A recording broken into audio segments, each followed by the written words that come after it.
just to be able to relax and to be, it was fine. Right. Relax. Right. We'll get everybody out. Right. One right. at a time. Yeah. Yeah. Do you have what did I want to talk about so much, but I want to talk about your creative process and what that looks like, sounds like, tastes like for Shawnee Kilgore. Hold on, and we got the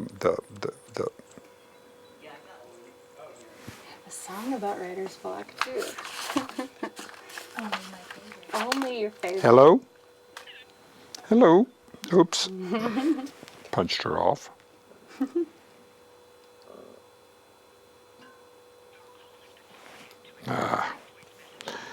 Let me call you again.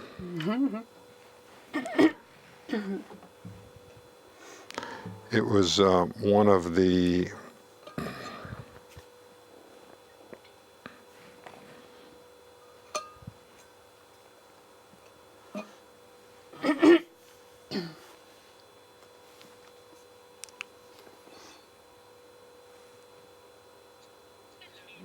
All right, now we going. Okay.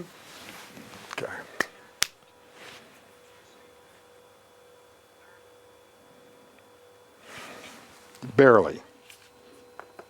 Okay. Nope. Ah, me too. Donna is so happy. Oh, good. Happy, Donna. Happy. All right.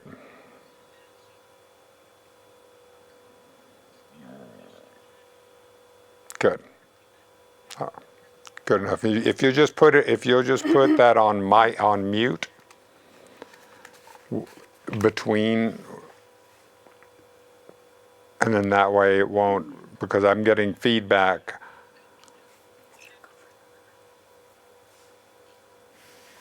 There you go. So anyhow, I'm there. So what's happened is that I have a span of topics across the spectrum to be able to talk about. So what I also want to talk about is I want to talk about anything that occurs to you. If the conversation goes in a certain direction, you hear, I'd like to talk about this. Take it. Take the wheel in the same way. And let me tell you, this is funny because I'm as close to a non-musician as you could get. I mean, I can play the radio, I can play the MP, but as far as, and even in music appreciation, I was always into words. Music was never secondary. Yeah, it didn't come up that part of me. So you're getting a chance to really to teach me a lot. Dennis? Yes. Somehow we are not connected. I was talking to you. Okay, I can hear I can hear myself. So let's hang up and try again. Right.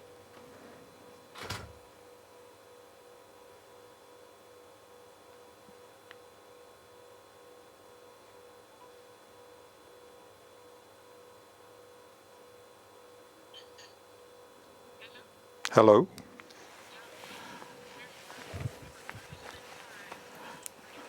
Yes.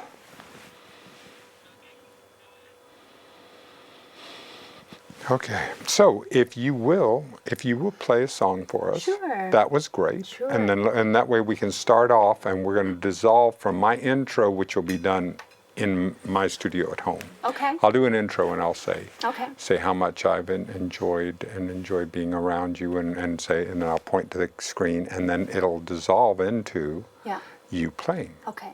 Should I play So the same play song I some. just played? Yeah, Okay. please All do. right. Okay.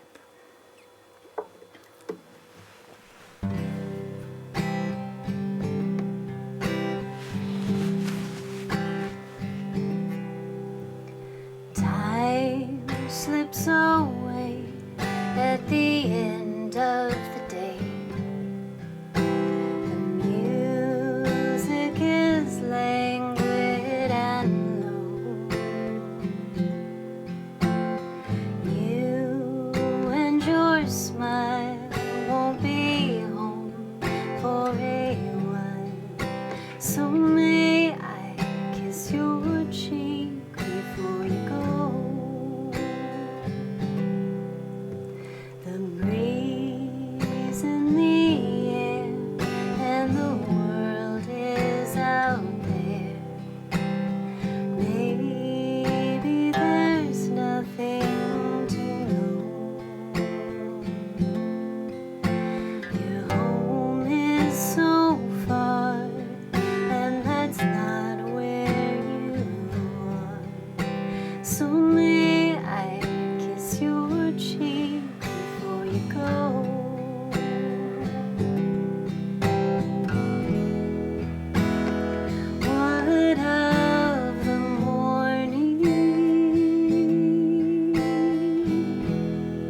If I were to ask, would you postpone the task and just let the moon rise aglow?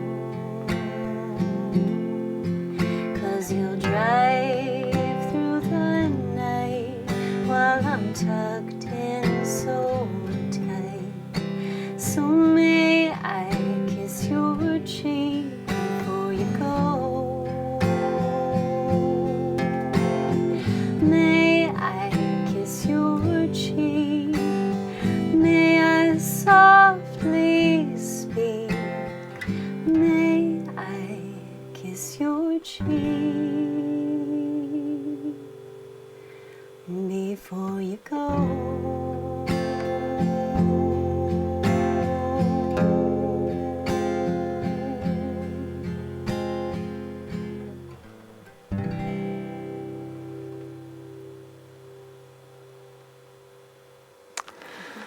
Where did that come from?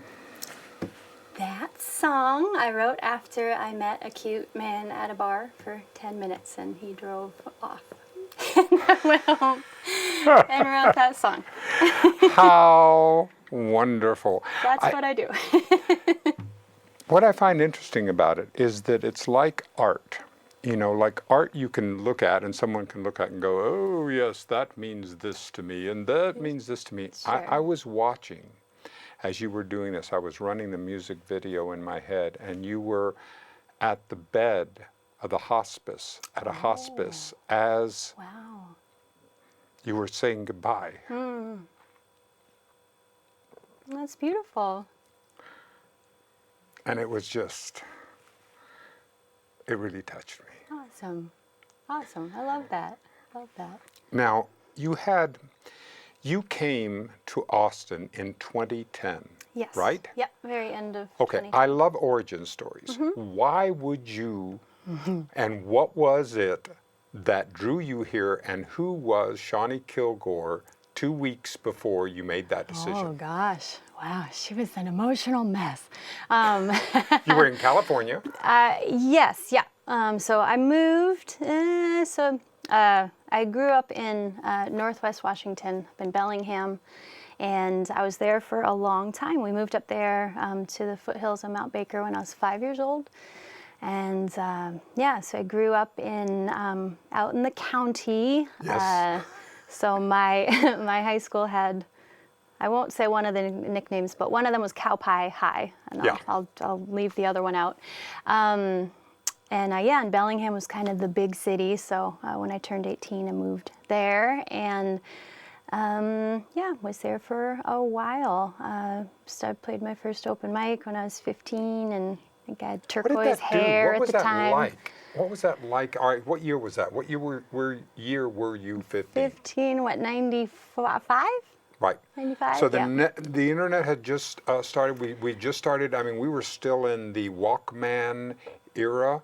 I mean, never we- even had a Walkman. But we were still in, But as, yes. as we were seeing in the music industry, it still hadn't Yeah. gone disrupted by the, Right, I know. right? But I So- don't think so. Yeah, so anyway, so what were you, tell me about what was going on then. Yeah, just yeah, acoustic guitar. I got into music simply because I was in love with Daniel Johns, was the frontman of the Australian rock band Silverchair. Yeah. When I was 14, they were 16. And I feel like I was kind of like the leader of a movement. Like I was in love with him way before. Yeah. Way before he was like a pinup, model of the rock scene. But anyway, I'm not bitter. No. So yeah, it was one of those teenage things, and pretty serious. I was actually trying to figure out how to get to Australia or Toronto or wherever he happened to be playing or living. Or You were know. destined. I was, yes. You could have said desperate. That would have been true too. So I just knew my life would be completely meaningless unless we got married, and Yeah. we were never going to get married if he didn't know who I was. So I had to get famous. So here I'm working backwards here. And for some ridiculous reason, I chose being a folk singer. But my mom had a guitar at the house, and it seemed like just as good a Now, path as any other. Now, when you talk folk singers, because I come out of the 50s and 60s, where the folk singers, we're talking Baez and we're talking Dylan. We're talking about Right. a lot of the different times out of there. Did Yeah. your mother or parents or grandparents introduce you to that kind of music? Sort of, yeah. My dad, I kind of got like the sort of Enya spiritual kind of side from my mom, and then kind of the Dylan, Traveling Wilburys, Van Morrison kind of stuff from my dad. Cool. So yeah, there was that. There was that sort of introduction, but that never. I was never inspired, actually musically, until I came across Ani DeFranco when I was 14. And she calls herself a folk singer. She's like the folk singer, but a little different than the traditional. But yeah, she was just out there just kicking butt, and started her own record label when she was 20 so that she could put out records the way she wanted to and the music that she wanted to make. And just musically, I was just astounded by what she was doing, and I just immediately set out at that point. It's like, well, if this is my path to get famous, I might as well make it count. So yeah, I just jumped in writing songs because I wanted to do what she did. So rather Did you than keep a notebook? Do you so many notebooks. Yeah. So they just work that way? Do you still have them? Do you get to go back and over them and pull I them still out? have, yes, almost every. Yeah, my first real journal I kind of started when I was 14 or 15. It was one that my dad had left like half finished, so I just flipped over the book and just started filling in the rest of those pages. So yeah, I think my first entry, I was 15 years old on an airplane going to California or something like that, and I was writing about how awkward it was to have someone sitting next to me and to like hoping they didn't look over and see my brain on the page. But On the exact. Did you? So you're in California right before you make the decision. right before, yes, right, yeah. And you were Forgot doing about it. what in California? So, yes, I got very Right before sidetracked. 2010. Right before 2010. So I left Bellingham because everybody has to leave Bellingham at some point, even though it's very difficult to do. It's Leaving kind of exactly. There's a magnetic pull, It's a right? vortex for sure. Yes. Yeah. But I really needed to prove to myself that I could do it, even though it was the scariest thing in the world. So Yeah. I just left on kind of an open-ended road trip, and I went and visited some friends in Northern California, and then stumbled across a music conference down in LA that I thought maybe I could go down to that. So I went there, and then decided to come to Austin only because a bunch of people had I felt like the universe was just telling me, go to Austin, but it didn't feel like the universe talking. It felt like a bunch of people who had never been to Austin who were saying, oh, there's this great music festival, you got to go there. Yeah. And it just felt like you don't know what you're talking about. So I literally drove to Austin all the way from LA to make the universe stop sending people to me to tell me to go there because I had been there and then I had left. And yeah, one thing led to another, and that was almost 9 years ago. So Yeah. And so happens. you found what resonated with you. One of the things that we're doing on Reasonably Spontaneous Conversation is doing this reboot. I started the show in 1979, and so Donna and Bradley and Ryan and all the team we're rebooting this in 2019. So 40 years later, but we're doing it as an Austin edition. So this is in the sense of what is it about just the resonance here, or that is drawing you, or continues to feed your creative fire, or makes you stay here because you could go anywhere you wanted. I could. Yes, I'd still like to think that. Yes.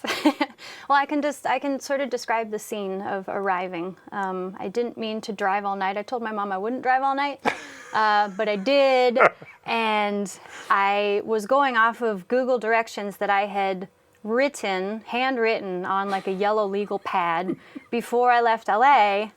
So I had no idea what any of these roads were. I just wrote down all the information. And so I found myself, I have no clue where I was, but I was on these long, like, back roads stretching out for like 50, 55, 60 miles at a time, and the road signs weren't very good, and it's the middle of the night. I have no cell service. I mean, I don't know who I would call anyway, but so I finally, after driving all night, just as the sun was sort of starting to come up, it hadn't crested over the horizon yet, I finally saw a sign that said Austin, like 70 miles or something like that. And I was just so relieved and so happy. And I had been listening to Eliza Gilkison on the way, and her song called The Coast. I just love that song. And that's what was playing when I finally saw this sign. And so I pulled my car over, and there was no one around. And I just turned up that song and just left the door open and just kind of wandered out into this sort of new world. You know, it was just like scrub brush. You know, I couldn't see anything yet, but I just felt something, and it was warm. I was definitely drawn to the warmth and the sunshine of the place. And Well, so you come here. Have you made your first album yet? Yeah. I was two albums in when I came. Two albums in, so you EP come in, and so how do you get and introduce yourself in the scene? I mean, one of the things that I'm interested in. I don't know. How did that happen? What did you do? Did you walk into a bar and go, you know, I'm a singer too, and I want to get in? What happened? Well, I hunkered down and I started writing, which was kind of cool. I had happenstance led me to 6 weeks in a house. Happenstance. House Yes, sitting, exactly. yes.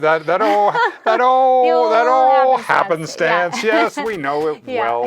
So that was great. So I was writing, really kind of just felt like I was sort of finding my voice and exploring with that. And I went to see the only two people that I knew here was Elise Black and Danny Schmidt. And Elise, that's whose house I was staying at while they were out of town. And Danny had a show at Flipnotics, probably a couple weeks maybe after I got there. So I got like the most lost in the world trying to find Flipnotics off of 2220. I don't know. I was so confused. Still writing down directions off of Google Maps. Yeah. So yeah, I went to that show at Flips and met some people there, and that was great. And it was kind of that spark of like, cool, I play music too. I can do this. But my the first music I played here, it was on New Year's Day, and I went down to the pedestrian bridge over Lady Bird Lake and played on the pedestrian bridge for a couple hours. And it was warm. It's like, this is New Year's Day, I know, and I'm you're in going, a t-shirt. What is going on? I am in heaven. So, yeah. And you continue on the route. Now, one of the things that I want to, because and it's so funny because I did not connect to you. One of my heroes is Joss Whedon, but I did not connect to you. I had no idea that you had worked with Joss Whedon when I heard of you. Yeah. Because I came from Rosalinda is the one that told me, I know this folk singer that you think would be great to know. Yeah. So anyway, that's how I got to you. Then come to find out that you worked with one of what I consider to be a Shakespeare. They're going to go down in history as this is what Shakespeare looked like had he incarnated at this time. Right. You know, I mean, he's that powerful. Buffy, Angel, Firefly, Marvel, on and on. What happened? What the heck happened? I was running a Kickstarter campaign for my last full-length album in 2014, and a couple weeks in, I got a pledge from that name, and up until that point, I had to keep asking. Like, people would talk about my sweetie and his family, and you know, and every time I'd have to be like, "Who's that again?" And then they'd tell me, I'd be like, "Oh, of course." I just like kept forgetting. And so this pledge came in, and I, for the last time, wrote to my partner. I was like, "Wait, who is that? Wait, is that who I think it is?" So you know, I mean, nothing to do but wait until the end of the campaign, and so I emailed him, and his reward was a personalized song written for him. So, you know, emailed and said thank you, and asked, you know, how he wanted to go about with that, and if he had ideas. And so he gave me back some, you know, some fodder to work with, and during that time, he was filming Avengers 2, and in some country or another, I Yes. never really knew, he had gotten the song that was in my Kickstarter video stuck in his head, and it had sort of, I don't know what the word is, diverted off into Yes. into his own lyrics for that. So he kind of offered those to me to see if I wanted to put music to them, since I'd helped inspire, and all that. So I said yes, and yeah, I guess so. Sure, So he sent over the lyrics to Big Giant Me, and I was relieved that I liked them so much. That's a big thing to say, but I am a super Certainly. I'm so particular. And I was like, what if? Like, I love his work, but what if I don't like the words that he sends me? And it's like, oh, geez, that's the most adorable thing I've ever read. So, the next day, I think within 24 hours, they sent him back the song as it stayed, pretty much. And that was our first single. And I didn't actually know, I still didn't know what he looked like at the point that we had written a whole song together. And Yep. finally about a month into our friendship, it's like, all right, I think this is the night. I'm going to look him up on YouTube.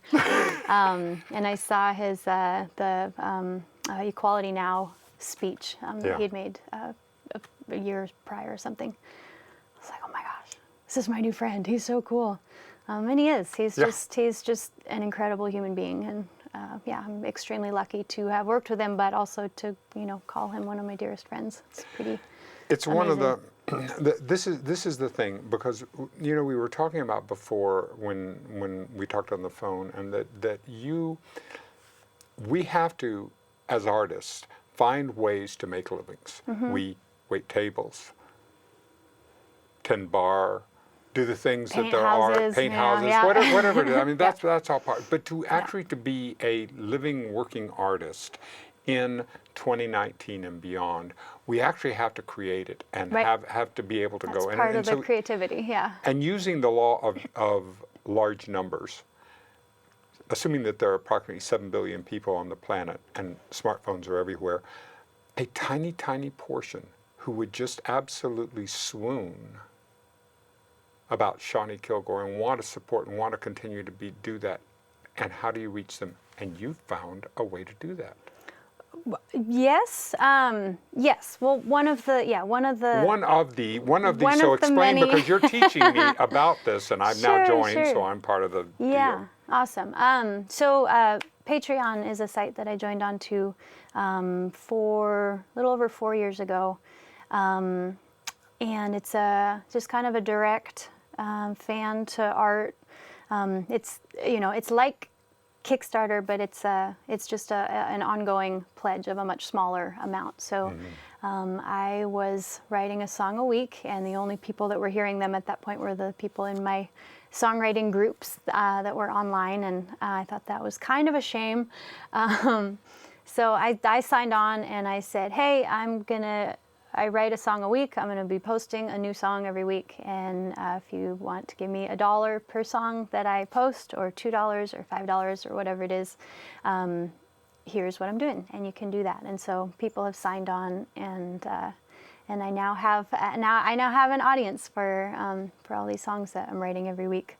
And it's an amazing, it's kind of like a paycheck that I can count on every month. Exactly. This is the resonance that happens, and ways of figuring out in order to be able to support ourselves. Yeah. Have you thought of do you have an idea of what enough would be financially? Do you have a sense of okay, if I reach this point, Right. that would be enough, and everything else just kind of flows over the edge of the dam? Right, yeah. Do you have a sense of that? That's a good question. I'm thinking back to several years ago on New Year's Eve. I was making, forward-looking. Here's what I would like to have accomplished by this time next year. And I read back over that list several years later, and a lot of them were just like, I'm not even. It was like to have opened for Josh Ritter and to have met Bob Dylan and like all this big stuff. Absolutely. But then one of the things on there that felt just as big to me at the time was that I make $1,500 with my music every month. Like that was a huge deal. Yep. So it was just interesting to me. So I'm not sure what the next kind of number is, because sort of the more that you earn, kind of the more you have to pay for and invest and all that to like Exactly, keep, because you to are a keep business, it growing. right? Yeah, I mean, right. I mean, it becomes part. So here you are both. We were also talking about on the phone about the committee in our head, so that we have all this I'll trade entire ya. group, the naysayer and Yeah. the wonderful. And as we were talking Yeah. to wonderful Jenna, we were talking about the difference between the optimist and the pessimist, and all the people that are at the table. Yeah. So how do you negotiate and keep peace at the table and know when to listen and when to do?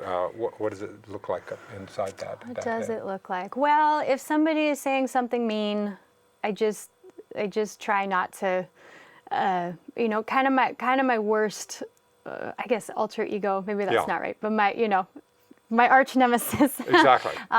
Is the bratty little sister. I grew up the baby of the family. I was definitely a brat for a lot of my life. And yeah, she's kind of the one that's like, oh, don't upset her. Like, make sure she doesn't, And now I'm getting to the point where it's like, just ignore her, and Yep. she will eventually fall asleep or cry herself to I don't know what, So kind of anything that's coming from, either that place of negativity or just meanness, Exactly. Yeah. Self-compassion is a subject that I'm really, really interested in. I mean, how is it that I can treat myself So as bad. kindly as I treat you? Right.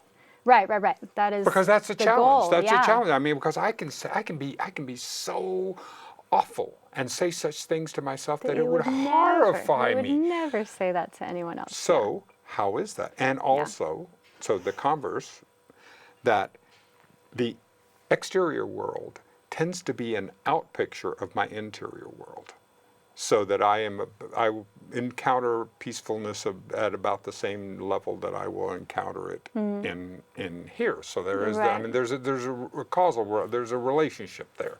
So I figure that, all right, so if I can start here. So how do you, and how does that impact your creativity? As far as being hard on yourself or kind with yourself, as far as when you pick up a guitar, pick up a pen? Right. Well, I try kind of the card that I play for, the closest people in my life when I see them being mean to themselves is like, you would never treat me that way. And they're like, no, God, no.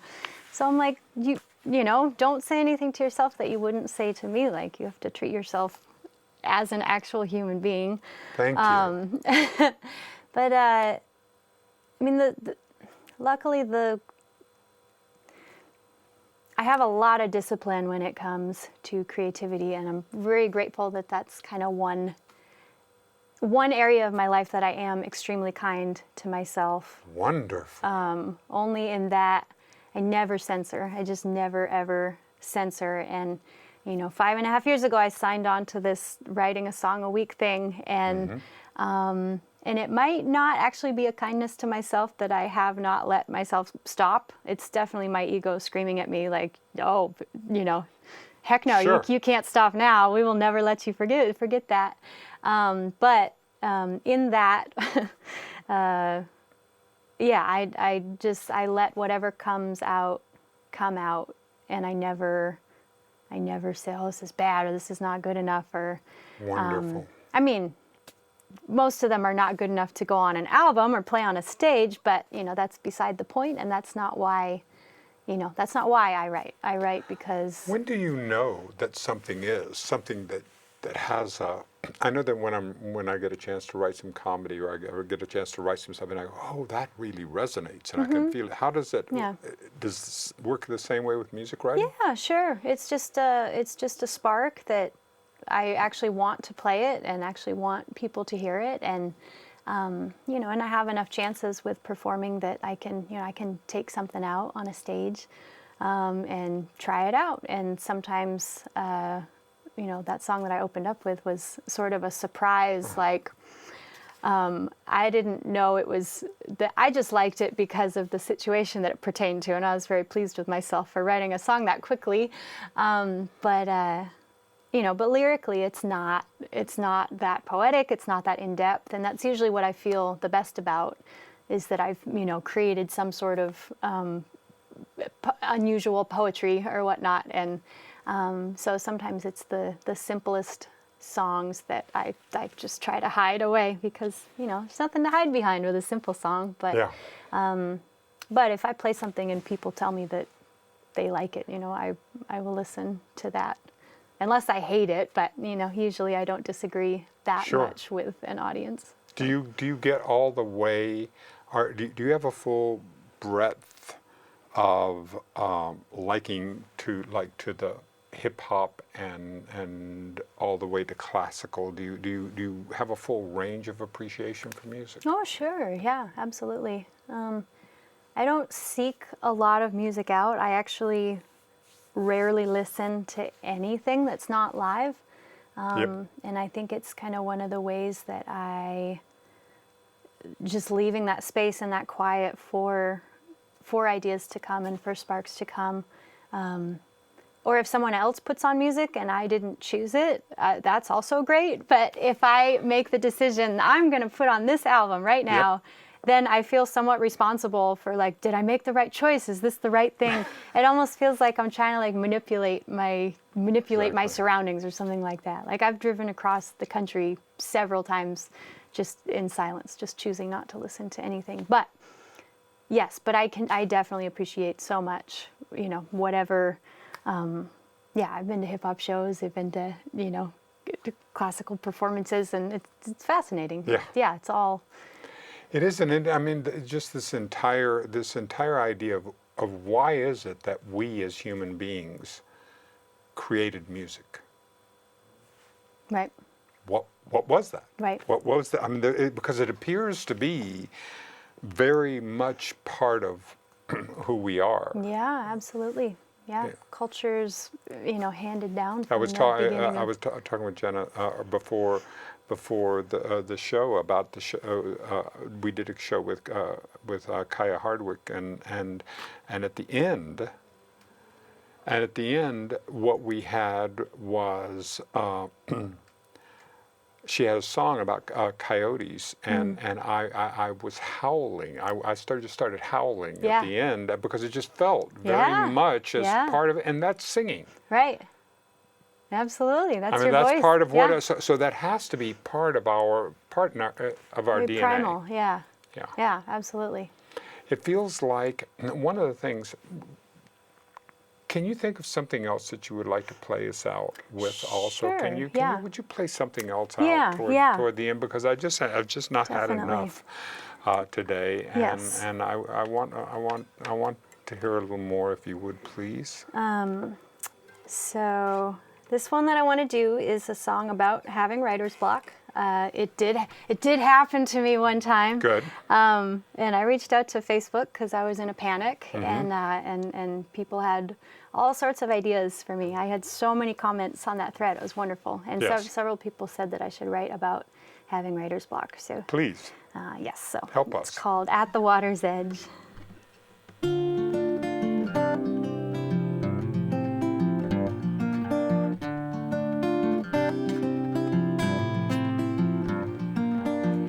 I broke the silence and I broke the dawn. It's just the wrong side of the rider that you woke upon. I will be coming back, I will be coming strong.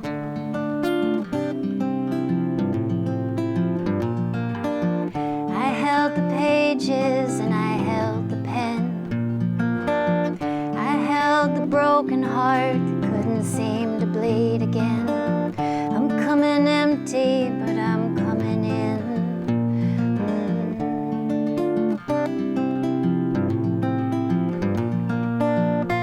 I've been drinking at the water's edge.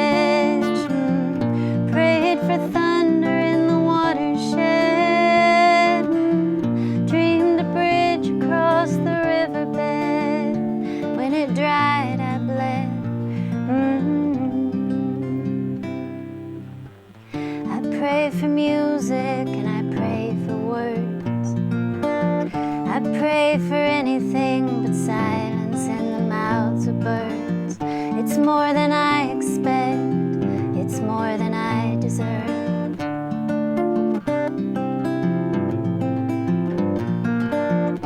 Maybe I've taken more than mine. Maybe I'm here taking shots of someone else's wine. My breath is coming back, gasping line by line.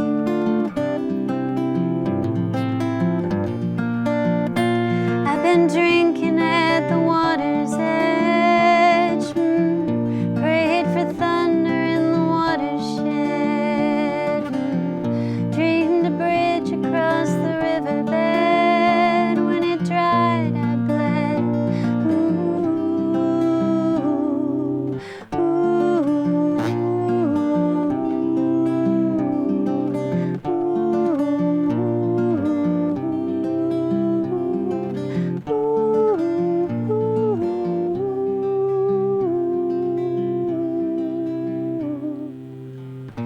I've been drinking at the water's edge, prayed for thunder in the watershed, dreamed a bridge across the riverbed. When it dried, I bled.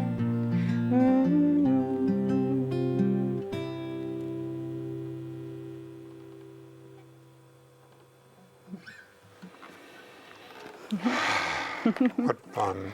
What fun. What fun. It is so neat to have met you now at this particular time in your life, in your career, Shawnee, because it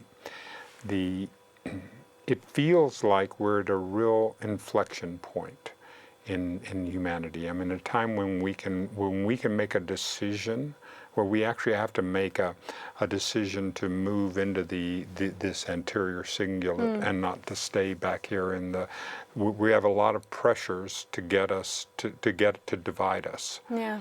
And you're a unifier. You have a unifying spirit that's very strong in you. You bring us together. In all of the music that I have, there's a peacefulness, as in